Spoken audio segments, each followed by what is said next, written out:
ഹാപ്പിയാണോ ചേട്ടാ? അച്ഛനും അമ്മ ഇന്നലെ യുഎസിന് പോയി. ചേച്ചിയുടെ ഡെലിവറി ആണല്ലോ. ഓണത്തിന് ചേട്ടൻ്റെ എല്ലാ കാര്യങ്ങളും നോക്കാൻ പറഞ്ഞിട്ടുണ്ട്.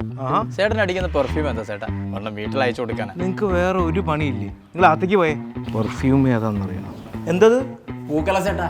ഇതൊന്നും ഇവിടെ വേണ്ട. ഇല്ലാതെ ഓണം എങ്ങനെ ശരിയാവും ചേട്ടാ? പൂക്കളൊന്നും ഇവിടെ പറ്റൂല. വന്നു ഞാനും പിന്നെ പോലായല്ലോ. ചേട്ടാ പായസം ഇത് ഫുള്ള് ഷുഗർ ആണല്ലോ. യൂട്യൂബിൽ നോക്കി ഉണ്ടാക്കിയ ചേട്ടാ. അത്രയൊന്നും മധുരം വേണ്ട. എന്തത്? കുഞ്ഞല്ല ചേട്ടാ. നിങ്ങൾക്ക് വേറെ പണിയൊന്നുമില്ല. അകത്തേക്ക് പോയേ. ഊഞ്ഞാല് കെട്ടാൻ കണ്ട പ്രായം. ചേട്ടാ ഓണക്കൊടി എനിക്ക് വാങ്ങിയതാണോ? ആ ചേട്ടാ, ഞാൻ ഗൂഗിൾ ചെയ്ത് നോക്കി. പുതിയ ഡ്രസ്സ് വാങ്ങി തരണേ. ഞാൻ നിങ്ങൾക്കൊന്നും വാങ്ങിയിട്ടില്ലല്ലോ. സാറില്ല ചേട്ടാ. പിന്നെ എന്റെ കയ്യിൽ 2 പുലിക്കളി ഡ്രസ് ഉണ്ട്. വൈകിട്ട് നമുക്ക് പുറത്ത് പോയി കളിക്കാം. നിങ്ങൾക്ക് വേറെ പണിയൊന്നുമില്ല. ഞാൻ പോയി സദ്യ ഉണ്ടാക്കാം. നിങ്ങൾക്ക് അറിയാവുന്ന ചപ്പാത്തി ഉരുളക്കിഴങ്ങ് അത് നമുക്കെന്തോ നോർത്ത് ഇന്ത്യൻ ഫുഡ് കഴിക്കാനാണ് നമ്മുടെ വിധി. ഒന്ന് ഹോൾഡ് ചെയ്യണേ. ഇതെന്താ? സദ്യ ഞാൻ ഉണ്ടാക്കി ചേട്ടാ.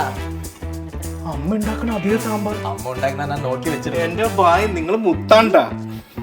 ഇനി എന്നെ സേട്ടാന്ന് വിളിക്കരുത്. വിഷ്ണു. ഓക്കെ ചേട്ടാ. അല്ല വിഷ്ണു. ഹാപ്പി ഓണം. വീട്ടിലേക്ക് അയച്ചു. താങ്ക് യു ചേട്ടാ.